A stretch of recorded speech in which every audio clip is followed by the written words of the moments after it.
vezes é uma fachada. Mas às vezes o inimigo revela seu centro de gravidade pelo que ele protege com mais fervor. Ao levar a guerra civil para a Geórgia, o general William Tecumseh Sherman descobriu que o Sul estava muito ansioso para proteger Atlanta e as áreas ao redor dela. Lá era o centro de gravidade industrial do Sul. Como Sherman, atacar o que o inimigo mais estima ou ameaçá-lo é fazer o inimigo dividir forças para se defender. Em qualquer grupo, poder e influência naturalmente evoluirão para um punhado de pessoas por trás dos bastidores. Esse tipo de poder funciona melhor quando não é exposto à luz do dia. Assim que você descobrir este grupo seleto manipulando as cordas, conquiste-o. Como presidente durante a Depressão, Franklin Roosevelt enfrentou problemas de tantos lados que ficou difícil para ele saber onde empenhar sua energia. No final, ele decidiu que a chave para que aprovassem suas reformas era conquistar o Congresso. Depois, dentro do Congresso, havia determinados líderes que detinham o verdadeiro poder. Ele se concentrou em cortejar e seduzir estes líderes com seu enorme charme. Foi um dos segredos de seu sucesso. O que basicamente guia um grupo é o centro de comando e controle, o cérebro operacional que assimila as informações e depois toma as decisões cruciais. Interromper o funcionamento desse cérebro vai causar deslocamento em todo o exército inimigo. Antes de quase todas as batalhas, Alexandre, o Grande, examinava a organização do inimigo, definindo da melhor maneira possível a localização da estrutura de comando, depois atacando-a ou isolando-a, tornando impossível para o cérebro se comunicar com o corpo. Mesmo em um esporte tão físico como o boxe, Muhammad Ali, ao traçar uma estratégia para derrotar seu arqui-inimigo, Joe Frazier, tinha como alvo a mente do adversário, o centro de gravidade de qualquer indivíduo. Sempre antes do confronto, Ali irritava Frazier, enervando-o ao lhe chamar de Tilton, uma ferramenta da mídia do homem branco. Ele continuava fazendo isso durante a disputa, zombando de Frazier sem misericórdia no ringue. Frazier ficou obcecado com Ali, não conseguia pensar nele sem explodir de raiva. Controlar a mente de Frazier era o segredo para controlar seu corpo.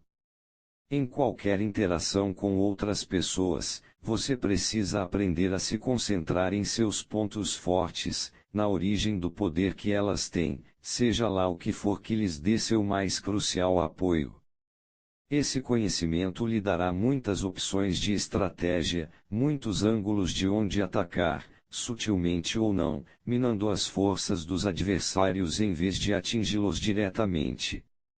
Você não pode criar uma sensação maior de pânico em seus inimigos do que essa de ser incapaz de usar suas forças. Imagem: o muro. Seus adversários estão atrás de um muro, que os protege de estranhos e intrusos. Não dê cabeçadas no muro nem levante contra ele um cerco, encontre os pilares e apoios que o fazem ficar de pé e lhe dão força. Cave sob o muro, minando suas fundações até que ele caia sozinho. Autoridade: o primeiro princípio é que se deve procurar a essência da força do inimigo no menor número possível de fontes e, teoricamente, em uma só. O ataque a estas fontes deve se reduzir ao menor número possível de ações. Na busca constante deste centro de poder, ao ousar tudo para conquistar todos, derrota-se o inimigo. Carl von Clausewitz, da Guerra, de 1780 a 1831. Inverso. Todas as criaturas vivas têm um centro de gravidade. Até o grupo mais descentralizado precisa se comunicar e depende de uma rede que é vulnerável ao ataque. Não há inverso para este princípio. 17. Derrote-os em detalhes. A estratégia do dividir e conquistar. Nunca se intimide com a aparência de seu inimigo. Em vez disso, examine as partes que compõem o todo.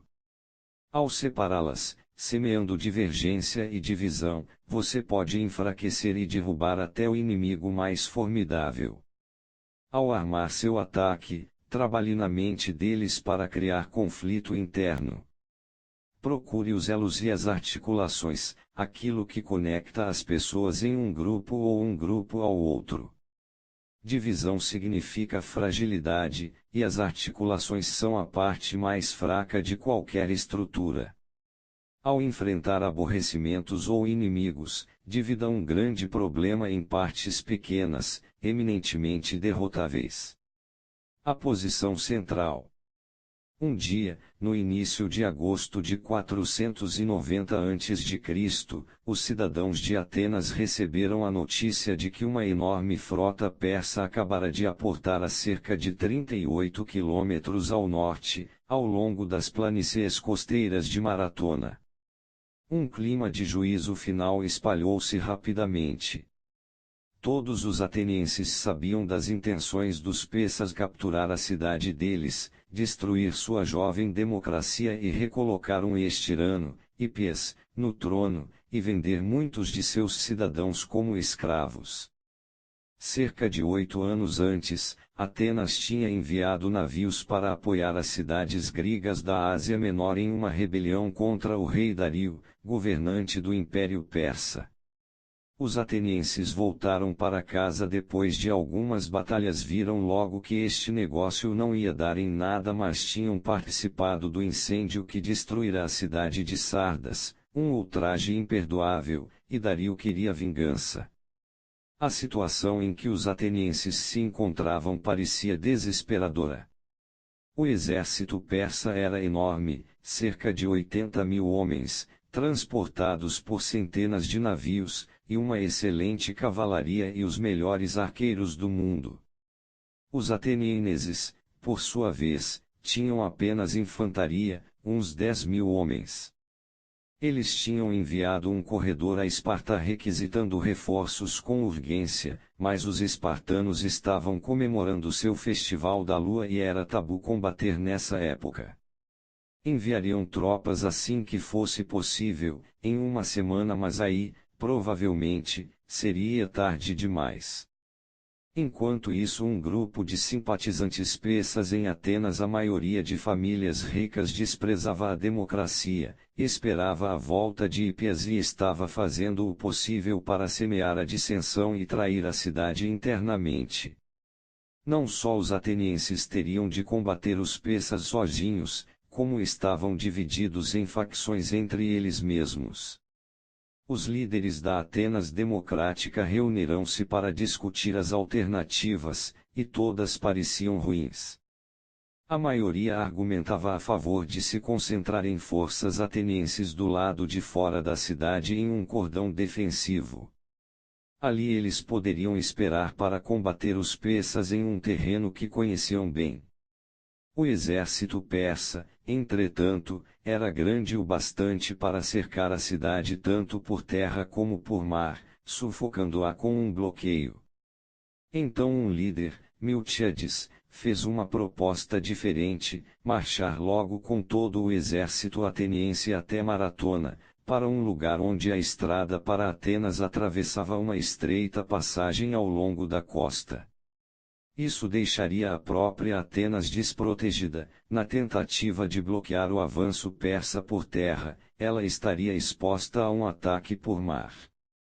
Mas Miltíades argumentou que ocupar a passagem era a única maneira de evitar serem cercados. Ele havia combatido os persas na Ásia Menor e era o soldado ateniense com mais experiência. Os líderes votaram a favor de seu plano. E assim, dias depois, os 10.000 homens da infantaria ateniense começaram a marcha para o norte, escravos carregando suas pesadas armaduras, mulas e burros transportando sua comida. Quando eles chegaram à passagem que dava para as planícies de Maratona, seus corações esmoreceram. Até onde a vista alcançava, a longa faixa de terra estava repleta de tendas, cavalos e soldados de todo o Império Persa. Navios apinhavam-se na costa. Durante vários dias nenhum dos dois lados se moveu. Os atenienses não tinham outra escolha senão manter sua posição, sem cavalaria e em número desesperadoramente inferior, como poderiam combater em maratona. Com o tempo talvez os espartanos chegassem como reforço. Mas o que os persas estavam esperando? Antes do alvorecer de 12 de agosto, alguns patrulheiros gregos, ostensivamente trabalhando para os persas, esgueiraram-se para o lado ateniense e relataram notícias surpreendentes. Protegidos pela escuridão, os persas tinham acabado de partir para a baía de Faleron nos arredores de Atenas, levando a maior parte de sua cavalaria e deixando uma força composta de uns 15.000 soldados nas planícies de Maratona. Eles tomariam Atenas por mar, depois marchariam para o norte, esmagando o exército ateniense em Maratona entre duas forças maiores. Dos 11 comandantes do exército ateniense, só Miltíades parecia calmo, até aliviado, era sua chance. Quando o sol estava prestes a se levantar, ele argumentou a favor de um ataque imediato aos persas em Maratona. Outros comandantes resistiram à ideia, o inimigo ainda tinha mais homens, alguma cavalaria, e muitos arqueiros. Melhor esperar pelos espartanos, que certamente chegariam em breve. Mas Miltíades contrapôs dizendo que os persas haviam dividido suas forças. Ele os havia combatido antes e sabia que a infantaria grega era superior em disciplina e espírito. Os persas em Maratona agora eram apenas ligeiramente mais numerosos do que os gregos, eles podiam combatê-lo e vencer. Enquanto isso, mesmo com vento favorável, os navios persas levariam de 10 a 12 horas para rodear a costa e alcançar a baía de Faleron. Em seguida, eles precisariam de mais tempo para desembarcar as tropas e cavalos. Se os atenienses derrotassem rapidamente os persas em Maratona, teriam tempo apenas para correr de volta para Atenas e defender a cidade no mesmo dia. Se, em vez disso, eles preferissem esperar, os espartanos talvez jamais chegassem, os persas os cercariam, e, o mais sinistro, era provável que os simpatizantes persas dentro de Atenas traíssem a cidade internamente e abrissem suas muralhas para os bárbaros. Era agora ou nunca. Por um voto de 6-5, os comandantes decidiram atacar ao alvorecer. Às 6 horas da manhã, os atenienses começaram seu ataque. Uma saraivada de flechas dos arqueiros persas caiu sobre eles, mas eles cercaram o inimigo tão rapidamente que a batalha agora tinha de ser combatida mão a mão e, como Miltíades previra, em combate cerrado os atenienses eram superiores. Eles empurraram os persas de volta para os pântanos na extremidade norte da planície, onde milhares se afogaram. As águas ficaram vermelhas de sangue. Às 9 horas da manhã, os atenienses tinham o controle das planícies, tendo perdido menos de 200 homens. Embora emocionalmente exaustos por esta batalha, os atenienses agora tinham apenas cerca de 7 horas para percorrer os 39 quilômetros de volta para Atenas a tempo de interceptar os persas. Simplesmente não havia tempo para descansar. Eles correram, o mais rápido que seus pés podiam levá-los, sobrecarregados com suas pesadas armaduras, impulsionados pela ideia dos iminentes perigos a que suas famílias e concidadãos estavam expostos. Às 4 horas da tarde, os mais velozes haviam atravessando para um ponto que dava para a baía de Faleron. O resto veio logo em seguida. Segundos depois, a frota persa entrou na baía e teve a mais inóspita visão: milhares de soldados atenienses, emplastrados de poeira e sangue, de pé, ombro a ombro para impedir o desembarque. Os persas ficaram ancorados por algumas horas, depois fizeram-se ao mar, voltando para casa. Atenas estava salva. Interpretação